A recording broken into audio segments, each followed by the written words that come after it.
chaos. Come on, guys, let's go. Hey. So I can usually get Juniper to walk calmly with the goats, but it's usually a bit chaotic at the beginning. So I can get Juniper to walk calmly, but then the goats will come back and try to headbutt her, and then all bets are off. So once the initial energy kind of wears off, they usually do calm down a lot, and it's a much more enjoyable walk. But it's turning out to be a beautiful morning today. Cold, but look at that. Come on, boy.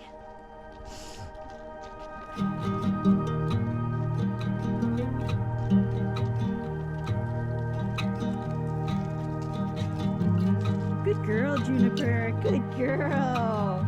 Good girl, walking calmly. Come on, boo-boos. Juniper. Juniper. You goats sure smell nice. Juniper, come.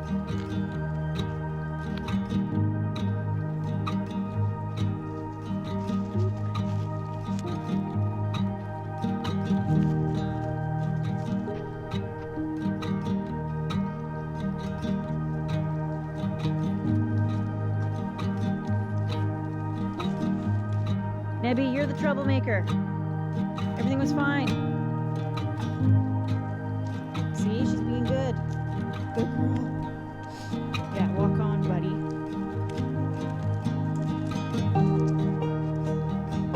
Nebs, you're looking pretty fleecy.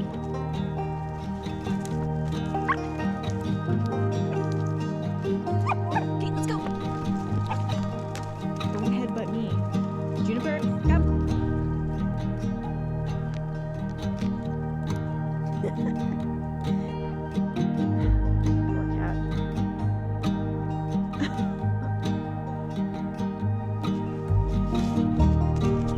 You're such a jerk. Good girl, Juniper. Good girl. That's a good girl.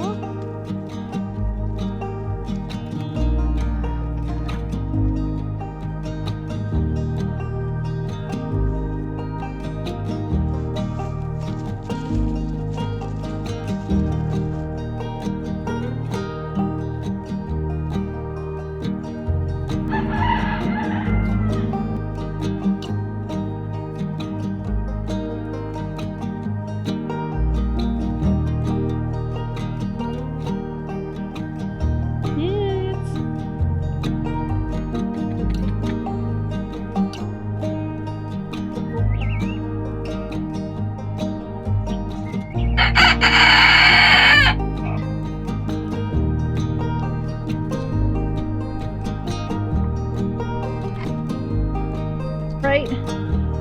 You doing all right, Speckles? You look pretty scrappy these days. Hi, you.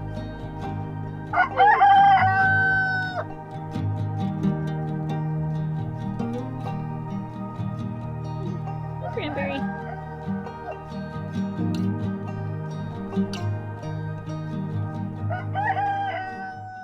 It's firewood time! Happy Friday! Firewood day! More firewood! You can't have enough firewood when that's what you use to stay warm in the winter. So I'm just gonna clean up stuff like this stuff out here in our yard, really. Yeah, just gonna clean it all up, put it by the wood shed, get it all chopped up, and should get us closer to being good for the winter.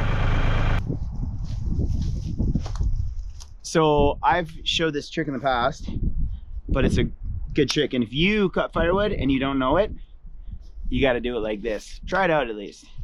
So I've got my handy tape measure. I like 15-inch rounds for our stove. Gives me a little bit of room to move them around, to poke them about. So that's 15 inches right there, top to bottom. There we go. 15-inch stick. Now I can measure my cuts.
Wonder what that is.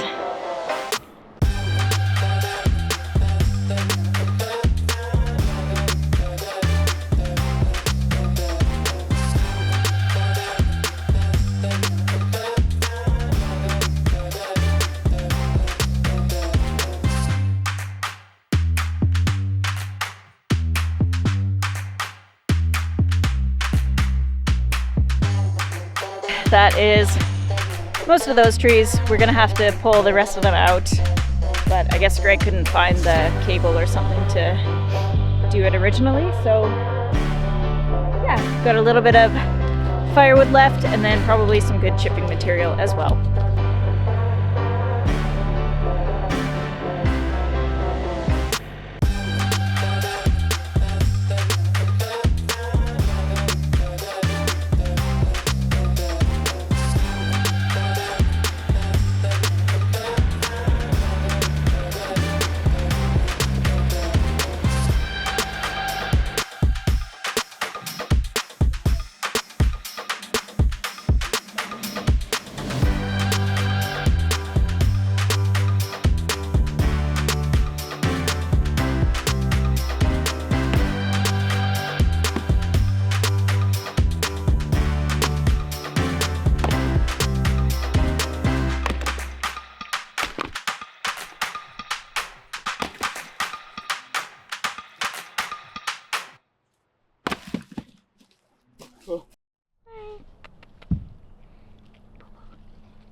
Can I have? Can I have some? Ooh. Has it got meat flavors? Does it got the meat flavors? Oh! You got the bone? We read all the comments, just about all of them. Sometimes we miss a couple. We don't reply to all of them, but we read most of them. One of the comments we've had many times is, why don't you split wood in a tire? And that's a great idea if you're just cutting a couple little pieces of wood for a wood stove. That's a great idea. Or why don't you use a chopping block for chopping wood, which is a good idea too if you're just cutting some kindling or you're cutting a couple pieces for your wood stove. We have a chopping block. We have tried the tire method. I can't be bothered. But this is how we chop wood on the ground. Now, you got to clean up your edge on your axe a little bit more because you're digging this thing into the earth. But this is quite a bit of wood here. And if I was to put that on a chopping block, chop it, put it on a chopping block again, and chop it, that's a lot of lifting. Or if I was to put it in a tire, do the same, too much lifting. But the way we do this is I can lay it out, chop it into halves, and if I chop it into halves, at least it will season well enough. So, do you want me to, or you to chop these? You can. Okay. It's gonna take me 100 more chops than ever.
Better keep going. You got a few left.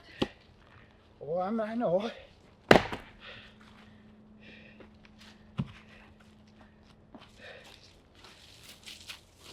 I'm not a spring chicken, Katie. Well, I'll put in a clip from a few years ago. That was birch.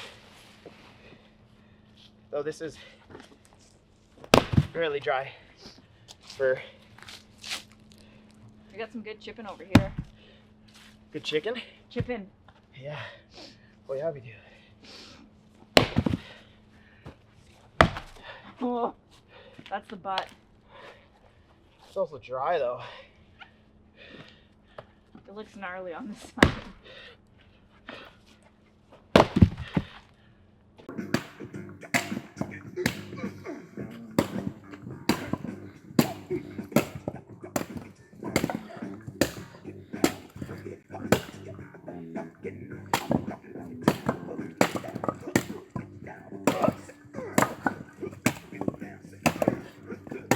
Axe will always be stronger than the other axe because it's heavier and longer. Yeah, but I can just.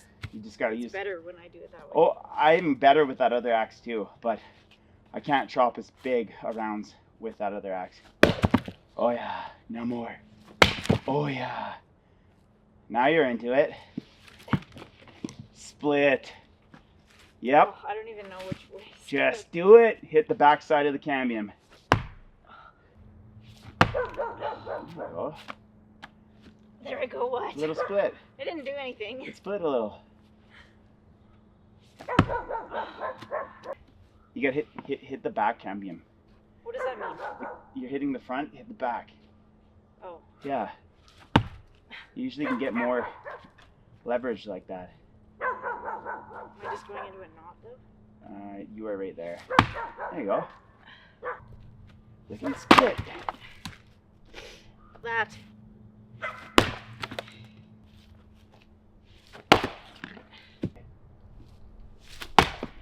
Nice. That was a bucket. I was just gonna say, you did the old splitteroo.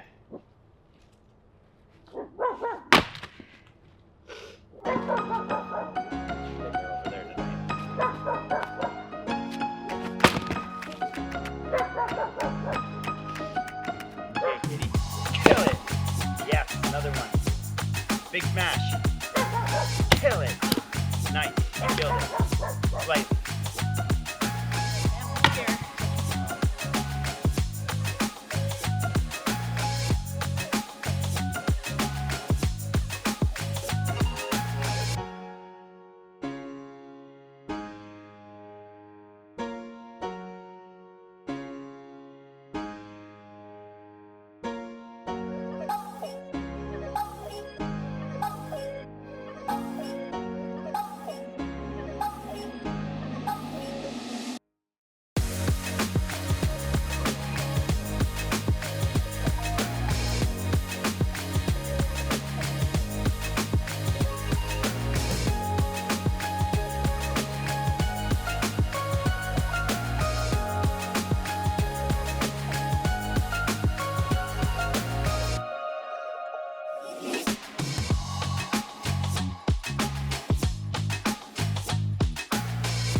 this morning we are back to skirting. We've got a very small amount of the right size of the Reflectex. We've got more on order, but they weren't going to get it for about a week, so we're at the mercy of the delivery truck.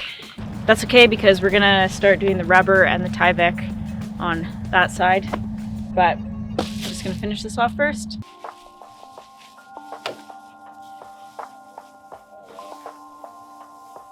That's all we got, eh? No big deal.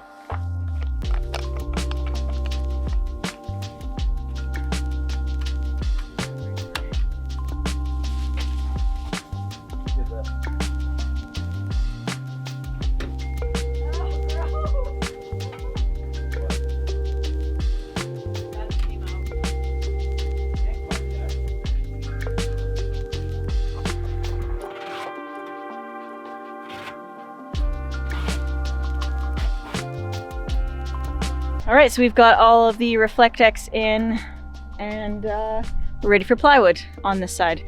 We are in luck as well because we can fit a whole sheet of plywood right here. So we don't even have to cut it, which is so nice. And then we have a little 4-foot sheet section there, and then we have another 2-foot section. So won't take any time at all.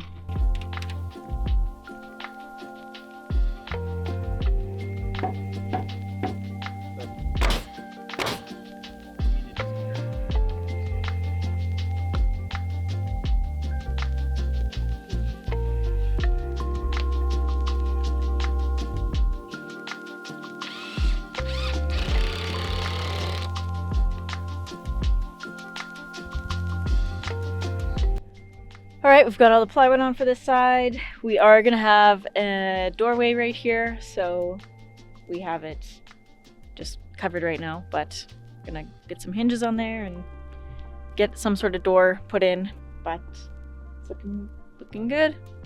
Next step is rubber.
So the name of the game is keep the water away from the house.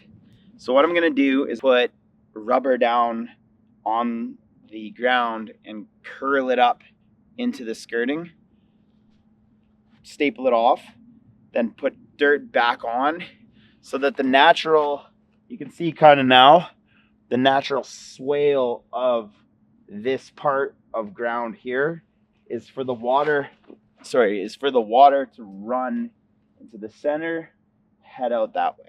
That's the goal. So any water that comes from right here, right where the camera is going to go down this way and then around the house. Anything on this side is going to go down out this way towards the truck. Got to keep that water away from the foundation. I don't want it going underneath the house. We're eventually going to put poly underneath the house to tie everything in properly. But yeah, can't have water under there. And we had a lot of water go underneath the house last winter. I don't want any going under this winter. So that's what we got to do.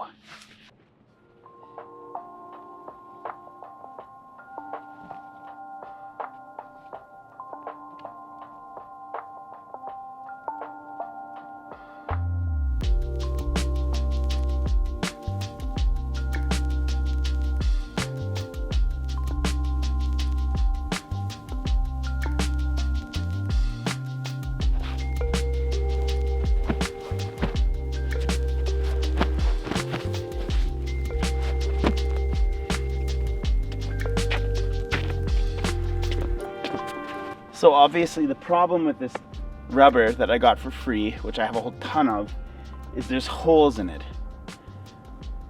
I have a solution for that. It's totally not what most people would do. We'll see if it works. And you guys can leave your 2 cents in the comments and tell me if this is good enough or if I should do something different.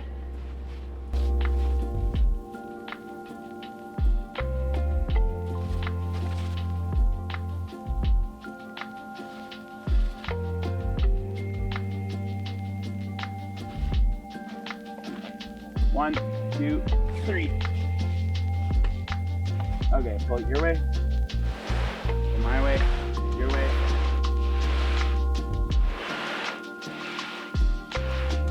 I want about 3 feet hanging over your edge.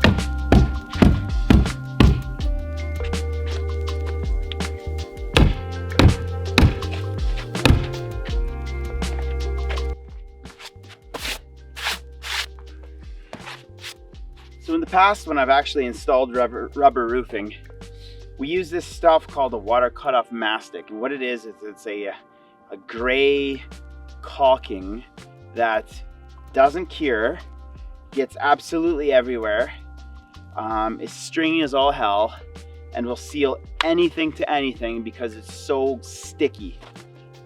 So I'm trying to think, what do I have that I can use, because I don't have water cutoff mastic. What do I have that I can use instead? Have you ever used this stuff?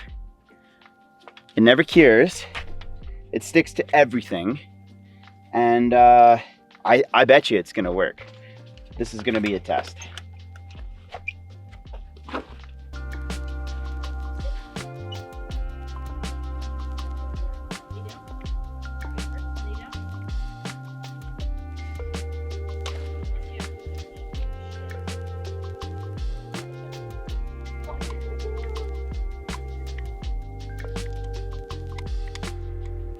Hands are messed up from stapling today.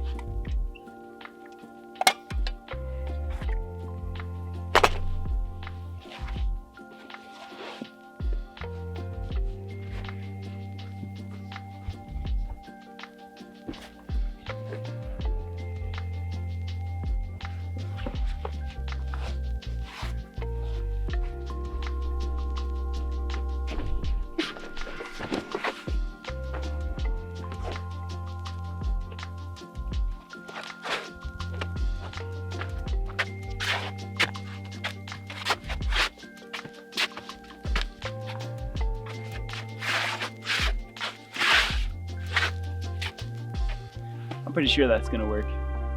This all gets covered with dirt anyway, and it's gonna be sloped from about there out. So I think it's gonna work. I think it'll work just fine even.